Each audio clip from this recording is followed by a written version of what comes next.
आज आपको पार्थिव शिवलिंग निर्माण कैसे करें पूरी विधि सहित आपको जानकारी दूंगा, जो शास्त्रों में विधान है।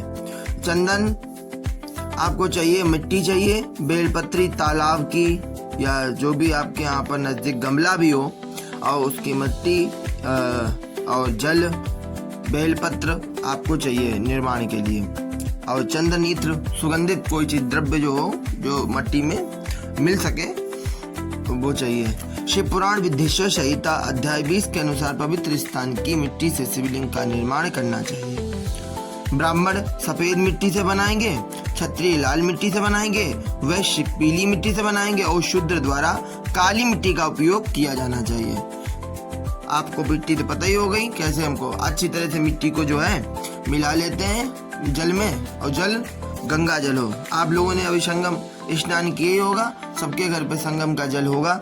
वही संगम का जल अच्छे से खूब मिलाइए, जिससे मिट्टी जो है थोड़ी और ज़्यादा ढीली भी ना हो, ठीक ठाक हो जाए, तो जैसे कि निर्माण हो जाए, भसके नहीं, गिरे नहीं।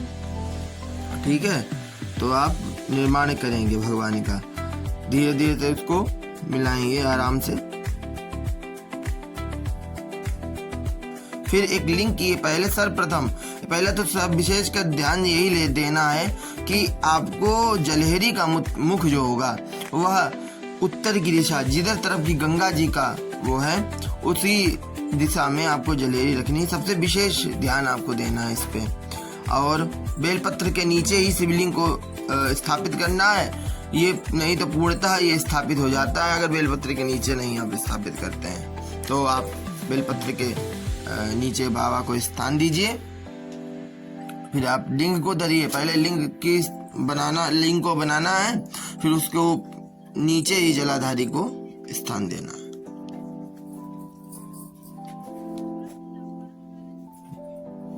थोड़े जलेरी को उठा देंगे जिसमें जल जोड़ा थोड़ा बढ़िया तरह से हो जाए, डिजाइन भी थोड़ी हो जाए अच्छी। फिर अशोक सुंदरी मैया जो कि शिव जी की पुत्री हैं, उनका निर्माण करेंगे।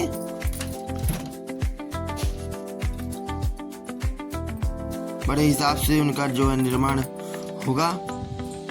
ये अशोक सुंदरी मैया को देखिए रहे। दाएं तरफ गणेश जी, आप जिधर तरफ बैठते उधर तरफ गणेश जी का वास, और उसके विपरीत कार्तिक जी, जलेरी जो गोल कटी भाग है भगवान भगवती का, माँ दुर्गा जगत जननी एकदम्बा भवानी का, बीच में स्वयं शिवलिंग विराजमान भोलेनाथ का स्वरूप। वासुकी नाग का आप देखो बन रहे हैं, वासुकी नाग बन रहे हैं, जो कि भगवान भोलेनाथ के गले में ये शोभायमान हो रहे हैं, देख सकते हैं आप लोग। ऐसे ही आपको निर्माण करना है जैसे जैसे किया जा रहा है, क्योंकि शास्त्र के अनुसार अगर आप निर्माण करते हैं तो आपकी पूजा बाबा भोलेनाथ स्वीकार करते हैं। ये तो विधान है, अगर आप विधान से कर रहे हैं तो आप ऐसे निर्माण कर सकते हैं। नहीं तो आप बाबा भोलेनाथ इतने दयालु कृपालु हैं कि आप गमले की मिट्टी को भी उठा करके एक लिंग की आकृति तैयार करके बाबा का पूजन कर सकते हैं। जल चढ़ाकर बाबा से मनोकामना प्राप्त कर सकते हैं, बाबा सब कुछ सुनते हैं। और अगर जैसे 23 जुलाई को ये जो अभिषेक पूजन होगा उसमें भी इसी प्रकार से शिवलिंग बना सकते हैं आप, जो पंडित श्री प्रदीप मिश्रा जी द्वारा बताया जाएगा। 7 बजे से 8 बजे तक, शायद 8 साढ़े 8 बजे तक होगा इसका, आप देख सकते हैं। बासुकी नाग बड़े हिसाब से बनाना होता, उठा हुआ सांप बनाना होता हमको, तो वही देख रहे होंगे आप, देख लें पूरा। आप इसको जैसे यहाँ पर चपटी हुई शिवलिंग रखी हुई, आप इसके कटोरे के ऊपर विराजमान, क्योंकि आप जब जल चढ़ाएंगे तो ये जल भर जाएगा, तो विसर्जन ना हो जाए पहले से, तो आप क्या करेंगे, एक कटोरा, बड़ा सा कटोरा लेंगे, उस पर ही बाबा को रखेंगे। कटोरा के ऊपर बेलपत्र, और बेलपत्र के ऊपर जो है बाबा को स्थान प्रदान करेंगे। अब फिर धीरे थोड़ा सा जल लेकर, गंगा जल लेकर आप थोड़ा थोड़ा उनको चिकना कर सकते हैं, बाबा को बढ़िया सौंदर्य प्रदान कर सकते हैं। अब क्या होता है, द्वादश ज्योतिर्लिंग जब मिट्टी बच जाए आपके पास में, क्योंकि बची हुई मिट्टी का क्या करना होता है, तो बची हुई मिट्टी को हटाया नहीं जाता, क्योंकि वो शिवलिंग का ही एक रूप है, वो भी एक शिवलिंग का ही रूप बन जाता है। तो आप क्या करेंगे, द्वादश ज्योतिर्लिंग आसपास बना देंगे।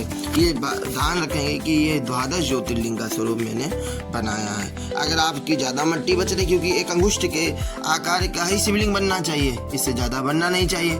तो अगर ज़्यादा मिट्टी आपकी बच रही हो तो आप ज़्यादा भी संख्या में बना सकते हैं, तो आप कर सकते हैं। देखिए, अब ये द्वादश ज्योतिर्लिंग बीच में हमने अपने बाबा किसी का भी ध्यान आप सब कर सकते हैं, गौरी शंकर का रूप भी मान सकते हैं बीच में, भोलेनाथ जी का। और ये देखिए आप किस प्रकार से निर्माण हुआ है। इन्हीं के ऊपर अच्छा